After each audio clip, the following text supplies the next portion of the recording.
सादा से सादा जबान में जो बात कहनी है, मुश्किल जबान में कहना बहुत आसान है, लेकिन आसान जबान में कहना बहुत मुश्किल है।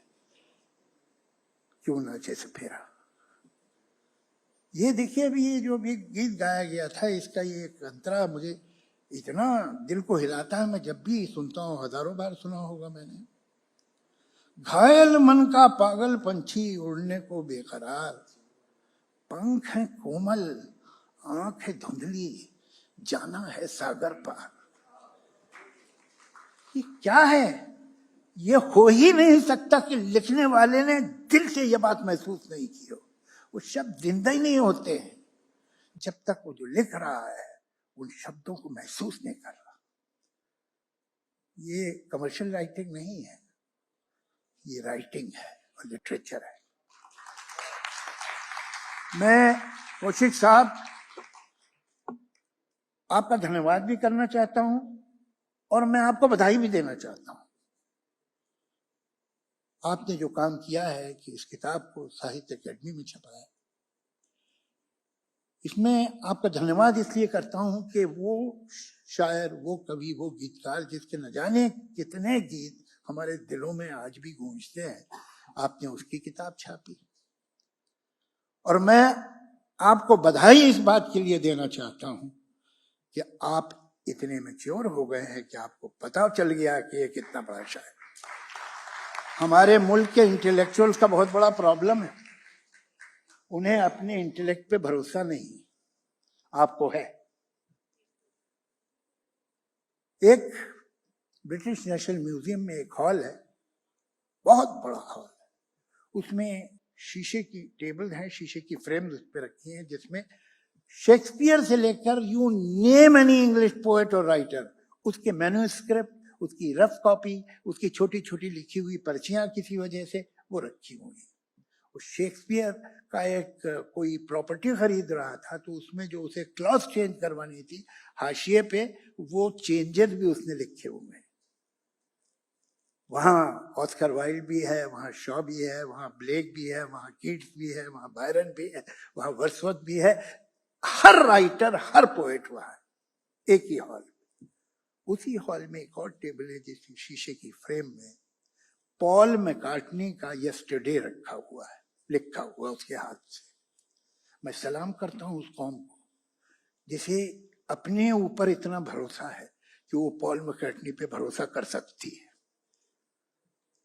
मैंने सही कह रहे हैं कि मैंने एक जलसे में कहा था कि एक दिन आएगा कि जब लोग आनंद बख्शी पे पीएचडी करेंगे। आनंद बख्शी ने बेपनाह गीत लिखे हैं, कई हजार गीत, और उनमें से बहुत से ऐसे होंगे जो बहुत अच्छे नहीं होंगे, लेकिन अगर आनंद बख्शी के अच्छे गीत भी आप चुन लें तो वो भी बेहद है। जहां तक अच्छे गीत का एवरेज है तो जाहिर है कि शैलेंद्र जी का एवरेज और परसेंटेज कुछ और है, कुछ अलग है। तो ये वो लोग हैं जिन्हें, क्योंकि वो एक आम आदमी से बात कर रहे थे, इसलिए आप उन्हें कम समझेंगे किसी से। उन्होंने कहा क्या, ये कितना बड़ा नुकसान हुआ है शैलेंद्र के नहीं होने का, हमको अंदाजा नहीं है। शैलेंद्र और फिर साहिर नज्म के अंदाज से लिखते थे, शैलेंद्र जी गीत लिखते थे। मगर इन दोनों ने एक काम किया, आम इंसान फिलॉसफी की किताबें नहीं पढ़ता है, आम इंसान सेकुलरिज्म पे और सोशलिज्म पे कोई थीसिस किसी का नहीं पढ़ता है, आम इंसान इन वर्ल्ड हिस्ट्री को समझने के लिए मोटी मोटी किताबें नहीं खोलता। ये फिल्मी गीत थे इनके, जो पूरे समाज को सही वैल्यूज देते थे, सही संस्कार देते थे।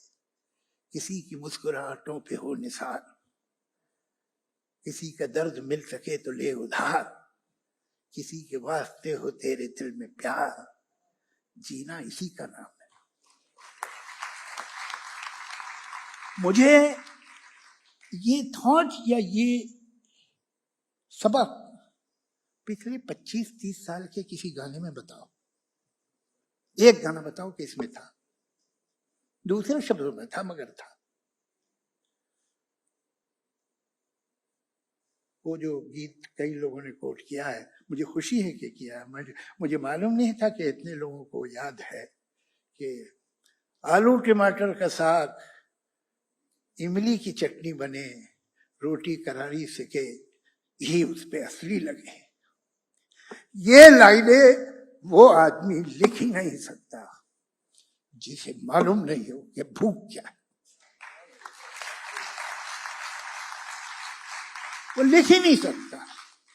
ये तो सेंसिटिविटी तेज होती है भूख में कि वो कहीं भी खुशबू, उसके आटे की खुशबू उसके नाक में आती है जब वो 3 दिन भूखा है। ये गीत सिर्फ वो आदमी लिख सकता था जिसने भूख को एक्सपीरियंस किया है। खाने का इतने प्यार से भरे पेट का आदमी लिख ही नहीं सकता।